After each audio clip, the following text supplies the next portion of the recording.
नमस्कार प्यारे बच्चों, मैं आरती चौहान आप सबका आरती एजुकेशन वर्ल्ड पर स्वागत करती हूँ। बच्चों, आज की इस वीडियो में हम आपकी कक्षा 9 की जो हिंदी विषय की कार्यपत्रक आया है, कार्यपत्रक नंबर 25 और जिसकी दिनांक है 31/8/2020, उसको पढ़ेंगे, समझेंगे, सारे प्रश्नों के उत्तर भी देंगे। चलिए स्टार्ट करते हैं आज की वर्कशीट। ये जो हम पढ़ रहे हैं ना, सांवले सपनों की याद, हमने पिछली वर्कशीट्स में भी पढ़ा था, आज भी उसी में से एक गद्यांश आया है। इसमें सालिम अली ने ये बताया है कि सालिम अली ने आत्मकथा का नाम क्या रखा था अपनी, फॉल ऑफ स्पैरो।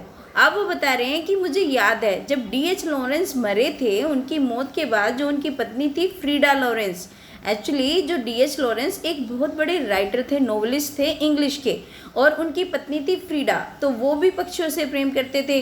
तो जब फ्रीडा से लोगों ने बोला कि कुछ अपने पति के बारे में लिखो, तो वो चाहती तो बहुत सारी बातें बता सकती थी अपने पति के बारे में, क्योंकि कोई भी रिश्तेदार हो, कोई भी आसपास का हो, वो उसके बारे में बहुत सारी बातें बता सकता है, वो तो उनकी पत्नी है।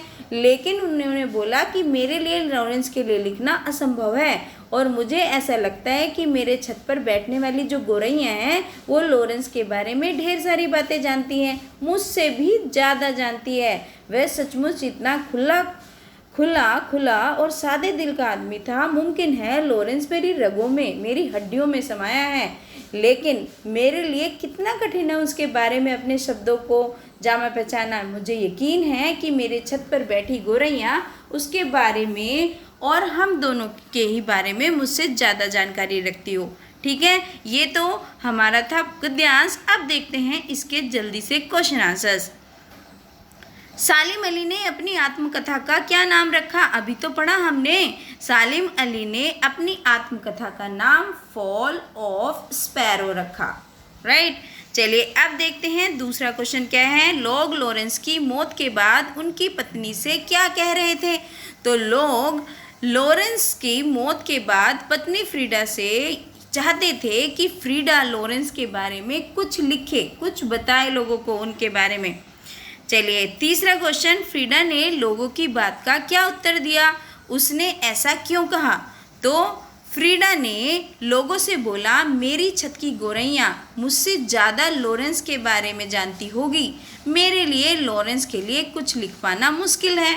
यह उन्होंने इसलिए कहा क्योंकि जो लॉरेंस थे ना, वह पक्षी प्रेमी थे, उन्हें पक्षियों से बहुत लगाव था, और उन्हें ये भी लगता था कि जो हम किसी के बारे में अनुभव करते हैं, हम उसे शब्दों में व्यक्त नहीं कर सकते। तो ये दो कारण थे, एक तो वो पक्षी प्रेमी थे, वो ही उसके बारे में ज़्यादा बता सकते हैं, और उन्हें ये भी लगता था कि मैं शब्दों में कैसे बताऊँ अपनी फीलिंग को। चलिए चौथा क्वेश्चन जो आपके लिए एक्टिविटी आई है, गतिविधि है, कि आपने किसी न किसी पक्षी का अवलोकन किया होगा अपने आसपास, कहीं गांव में, कहीं घर पे, तो उनके गुण और व्यवहार से संबंधित 10 पंक्तियों में अपने शब्द लिखिए। तो देखिए ये मैंने आपके लिए लिखा है। मेरे पड़ोस में एक अमरूद का पेड़ है, उस पर कई तोते बैठते हैं, उनका चहचहाना मुझे बहुत पसंद है। जब पेड़ पर अमरूद लगते हैं तो तोते अमरूद खाते रहते हैं और काट काट कर नीचे फेंकते रहते हैं। उनके चहचहाना मुझे बहुत पसंद है। जब मैं अपने स्कूल जाती हूँ, रोज़ उनको देखते हुए जाती हूँ। उनको देखकर मुझे बड़ा आनंद आता है। स्कूल की छुट्टी के बाद घर वापस आते समय फिर से उस पेड़ पर उनको देखती हूँ। अगर वह मुझे नहीं दिखाई देते तो मुझे बेचैनी हो जाती है, और तोता भी मुझे कुछ नहीं कहता कि तोते वो कर रहे हैं। जब मैं पेड़ के पास आती हूँ तो वह चहचहाने लगता है ना, आप वह लिख सकते हैं यहाँ पे, वह चहचहाने लगता है। ऐसा लगता है मुझे देखकर खुश हो रहा है, मेरे अंदर एक अलग ही भावना उत्पन्न होती है। इससे पता चलता है अगर हम पक्षियों या पशुओं से प्रेम करते हैं तो बदले में वे भी हमारे लिए उतना ही प्रेम करते हैं। पशु पक्षियों का मानव का शुरुआत से ही नाता रहा है। तो प्यारे बच्चों, ये थी आज का कार्यपत्रक नंबर 25 आपका।